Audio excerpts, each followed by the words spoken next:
Hey guys, it's Hannah and I'm here today to share my thoughts with you on a book that is Miss Peregrine's Home for Peculiar Children by Ransom Riggs. Now this book I chose to read for like a spooky pick of my month for October. I know I'm a little late to the game, but I thought you guys could watch this video and see if you wanted to read it. And yeah, let's get into it. So this story starts off with a young boy, Jacob, and his grandfather, and they share a special bond because his grandfather tells Jacob all of these ghost stories and all of these tales of these peculiar children that he grew up with and all of the monsters. He grew up in a orphanage type of home that he got sent away from his home in Poland because of the war, is what his family says, but he says that the monsters were too afraid of him. So he gets sent off to live with these peculiar children, and all of them have these interesting photos, which are actually really cool because it is actually a part of the book, and it really makes you dive into the story more to be able to see these and to visualize these while reading the stories. So Jacob totally believes in these stories and believes in these children and the monsters, and his parents try to discourage this. And later when Jacob grows up, he starts to not believe them because he got made fun of for believing in these ghost stories.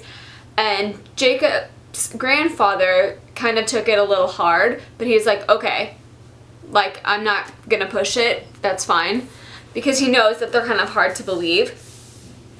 But later on, when he's a teenager, he's about 16, him and his grandfather are really close, but his father and his grandfather are not.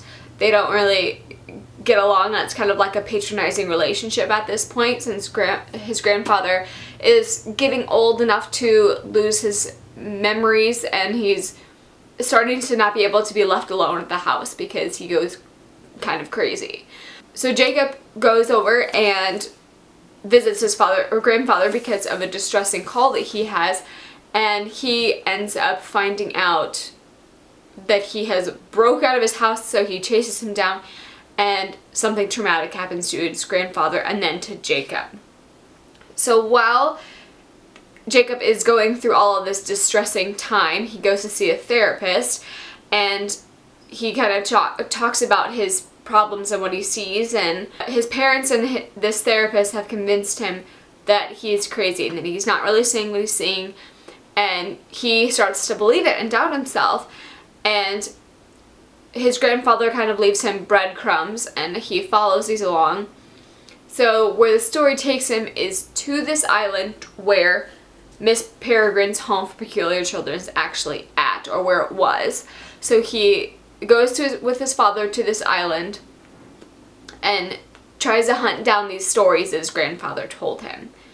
I rated this, I think, 4 or 5 out of 5 on Goodreads. It's a very cool book. It's very interesting. A lot of people compared it to X-Men stories because of the peculiar children. I'm not so sure I would compare it to X-Men. I still would prefer X-Men over this, but I mean, I can get where I can see their comparisons. Very interesting and different, definitely unique. You don't really find these types of stories floating around, especially kind of in the YA genre. And this book is actually being turned into a movie, I think in 2016, and Tim Burton is directing it. So that is all for my non-spoilery section. So if you haven't read the book and you don't want to be spoiled, definitely click on out of here, and we will get into our book, and you can always come back and join us for our discussion. Alright, so welcome to the spoilery section of this book. So I wanted to get into the Emma and Jacob relationship. So Emma is the girl who was dating Jacob's grandfather, and now Jacob's kind of dating Emma. It's very strange. The entire thing made me very uncomfortable. Good job, Ransom Riggs, because I think that was kind of the point of this relationship. I don't like this. I think this is probably one of the books that I'm not like canon for.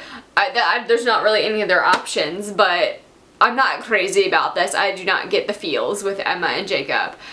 She does seem kind of like a badass though, so I like her for that, but not for them together. and her like overall emotional sense is just nuts. Another thing I wanted to touch base with is that they're like 90-year-old children. That is so baffling to me. I can't, it just warps my sense of how I looked at them during this entire book, because they are 90s, and they thought it was weird that Jacob was 16 and they're the same age right now. And I thought that like they do have a better grasp on life than normal children do, but I still think that their immaturity level, probably because they were been caged up on this little island, has been warped their sense of time.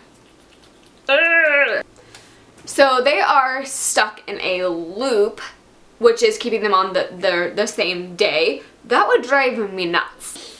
One of the more creepier parts of this book is when they started singing. When the bomb dropped and the loop would start over. Oh my god, that was so terrifying. And with the gas mask, like, that's very surreal. And I kind of thought that this was interesting to look at how we can become desensitized to the horrors that we see every day if it becomes common enough.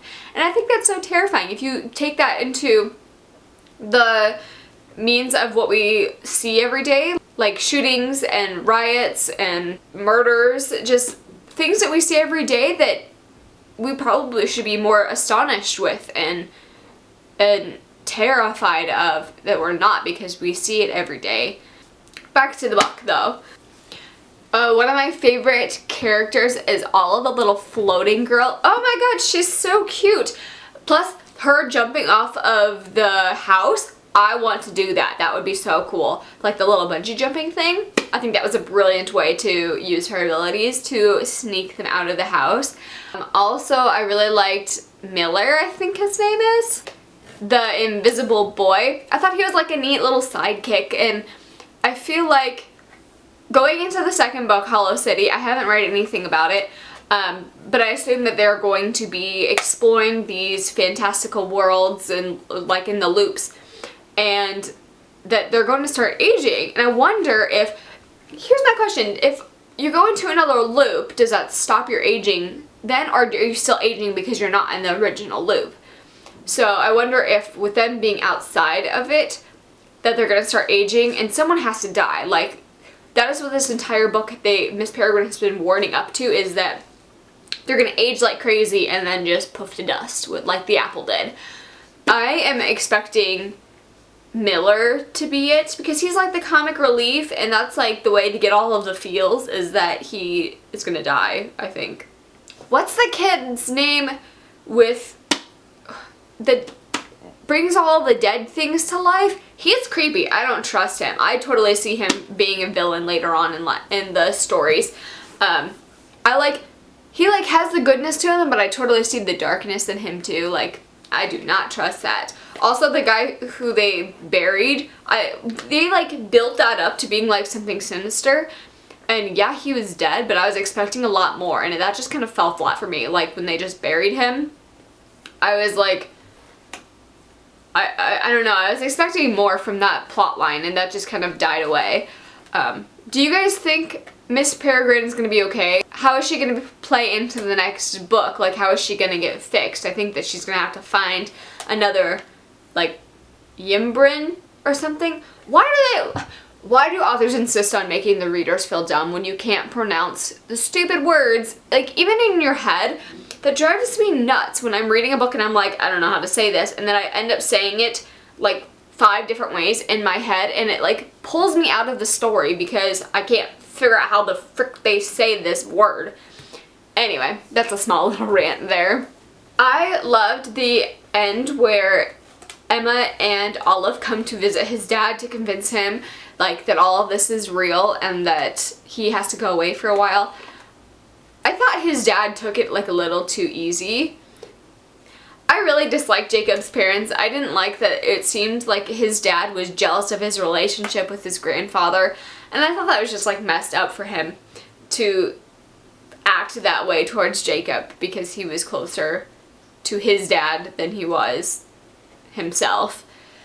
I loved Emma's letter to Jacob's dad, though, to explain all of it and to apologize for writing his dad. Oh, did you guys call the Dr. Gollum or whatever his name was, Gollum? Did you call that he was actually like the demon creature thing? Oh my gosh. I knew that there was something creepy about him when he called Jacob and was like, oh, I'm at the airport picking up my sister. And I was like, no way. That is way too much of a coincidence. Like, he was way too, like, being shady there. But they had me totally fooled for the rest of the storyline. I was so surprised when he showed up and I was like, what? Also, that he was actually like part of his life the entire time. How did Jacob not recognize his voice or like recognize him at all? Like, I get that he changed like characters. I don't know if he changed voices too, and I just missed that part in the book. But I thought that like you really need to pay more attention in your life. Like, I get that teenagers are oblivious sometimes, but not that bad. But with them killing off him, I wonder who the next villain is going to be for Hollow City. I'm really excited to read Hollow City because I really think that that's where the adventure is going to start booming and we'll be able to get in more in depth with the characters and fall more in love with them. I thought the characters were pretty well. I just wanted more. I wanted them to see them more in depth as characters in their lives and like backstories, like kind of like how X-Men played up. I wish they would do it with that, is like deeper into the lives of the characters, so it's not just one person. I'm excited to see how the loops turn out and if Miss Peregrine's gonna be okay and who's gonna die first, because you know there's someone who's gonna have to die. And yeah, I'm excited to see what they find in other loops, and I'm hoping that the one that they talk about that's like she always takes in the difficult cases, I'm really hoping that they bring into that because I think that'll be some interesting characters and different pictures playing off of the stories. So yeah, I'm excited to pick up Hollow City, and I hope you guys liked this review. Let me know down below if you liked the book and what your favorite parts were and who your favorite character was. And I will talk to you guys in my next video. Thanks for watching. Bye.